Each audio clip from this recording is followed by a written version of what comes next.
வணக்கம். ரவி ரங்கநாதன், ஃபிசியோதெரபிஸ்ட், சென்னையிலிருந்து. போன வீடியோவில் சின்ன குழந்தை ஒன்று 7 வயசில் கவுந்து படுத்துட்டா எழுந்துக்க முடியல, உட்காந்து இருக்கும்போது விழுந்துட்டா எழுந்துக்க முடியல அப்படின்னு 2-3 சுச்சுவேஷன் பார்த்தோம்.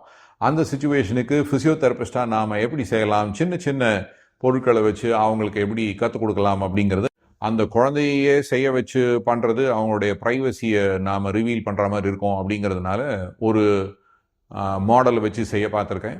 ஸோ எப்படி அந்த குழந்தை எப்படி கஷ்டப்பட்டார், அதுக்கப்புறமா ஒரு ஸ்ட்ராப் ஒன்று சிம்பிளாக கொடுத்தா எப்படி அதை மாற்ற முடியும் அப்படிங்கிறத பண்ணியிருக்கோம். அவர் உட்காந்துருந்தார் லாங் சிட்டிங் இந்த மாதிரி பொசிஷனில். இப்போ 2 கையும் தலைக்கு மேலே தூக்குங்க அப்படின்னு நான் கேட்டபோது அப்படியே சாஞ்சு ஒரு பக்கமாக போய் கீழே விழுந்துட்டார். விழுந்ததுக்கு அப்புறமா இந்த பையனால் எழுந்து உட்கார முடியல. என்னென்னமோ முயற்சி பண்ணால் ஆனால் அதுக்கப்புறமா வர முடியல. இப்போது தெரப்பியாக இப்போ நம்ம பண்ணுறதா இருந்தால் இவங்களுக்கு இந்த மாதிரி ஒரு ஸ்ட்ராப் ஒன்று கொடுத்துட்டு, இது ஒரு சாதாரண யோகா ஸ்ட்ராப் தான். அந்த யோகா ஸ்ட்ராப்பில் நடுவில் லூப்ஸ் இருக்குது. அந்த லூப்ஸை அவர் பிடிச்சிக்கிட்டு எழுந்து உட்கார கற்றுக் கொடுக்கறது அப்படிங்கிறது சாத்தியம். அவர் தன்னுடைய கையில் இருக்கிற வலுவை வச்சு அவங்களால எழுந்து உட்கார முடியும். இப்படி கவுந்து படுத்திருந்த பையன் நாங்கள் வெளியில் பெட்டை விட்டு வெளியில் வர முடியும்னு சொன்னாங்க. அதனால் வெளியில் விட்டு வர சொன்னோம். இவர் இந்த மாதிரி காலை நகர்த்தி கொஞ்சம் கொஞ்சமாக அந்த கால் வெளியில் வர ஆரம்பிச்சது. 2 கையால் தள்ளி அவர் உடம்ப கீழே இறக்கி முட்டி 2ஐயும் கீழே இறக்கினா அந்த பையன். ஓகேவா?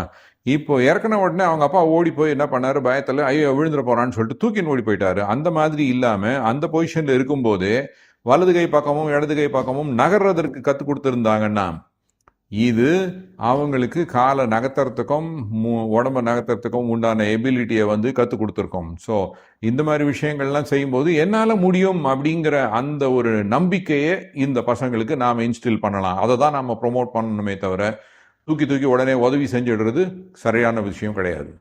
இந்த பையனை நாங்கள் கவுந்து படுத்துட்டு அதுக்கப்புறமா மல்லாந்து படுங்க அப்படின்னு சொல்லி கேட்டபோது அவர் முயற்சி பண்ணி கையை உள்ளே கொண்டு போய் இடது கையால் ஒரு அழுத்தி தோளெல்லாம் திருப்பினார். ஆனால் இடுப்பு முழுசாக திரும்பலை. இப்போது இவர் இந்த பொசிஷன் இருந்தபோது அப்பா மறுபடியும் தூக்கி விட போனார். இதுவே நாங்களாக இருந்தால் என்ன பண்ணியிருப்போம், இந்த இடது கையை வேகமாக வீச கற்றுக் கொடுத்தோம் அப்படின்னு சொன்னால் அதை வேகமாக வீசும்பொழுது உடம்பு தன்னால் திரும்புவதற்கு உண்டான சாத்தியக்கூறுகள் அதிகம். இது இப்போ அனாவசியமாக இந்த மாடல் செஞ்சுட்டாரு. ஆனால் பிள்ளைங்களுக்கு கற்றுக் கொடுக்கும்போது நிறைய நாள் ட்ரைனிங்க்கு அப்புறமா S it can be done. So இந்த மாதிரி பிள்ளைங்களுக்கு வைத்தியம் பண்ணும்போது தேர்ந்த ஃபிசியோதெரபிஸ்டாக கண்டுபிடிங்க. நீங்கள் அப்பா அம்மாவா பயந்து போய் உங்கள் பிள்ளைங்களுக்கு உதவி செய்கிறதா ஓடி போய் தூக்காமல் அவங்களுக்கு கொஞ்சம் டைம் கொடுங்க. முதல் வாட்டி செய்யும்போது கொஞ்சம் கஷ்டப்பட்டு செய்வாங்க, நிறைய நேரம் எடுக்கும். ஆனால் ஒரு வாட்டி கற்றுக்கிட்டாங்க, அந்த ஜெயிக்க கற்றுக்கினாங்கன்னா செஞ்சு பழகும்போது ரொம்ப நேரம் ஆன முதல் டாஸ்க்கு கொஞ்ச நாளுக்கு அப்புறமா அது 2 நிமிஷத்தில் பண்ண முடியும் அப்படிங்கிற மாதிரி இந்த பிள்ளைங்க கற்றுக்கும்.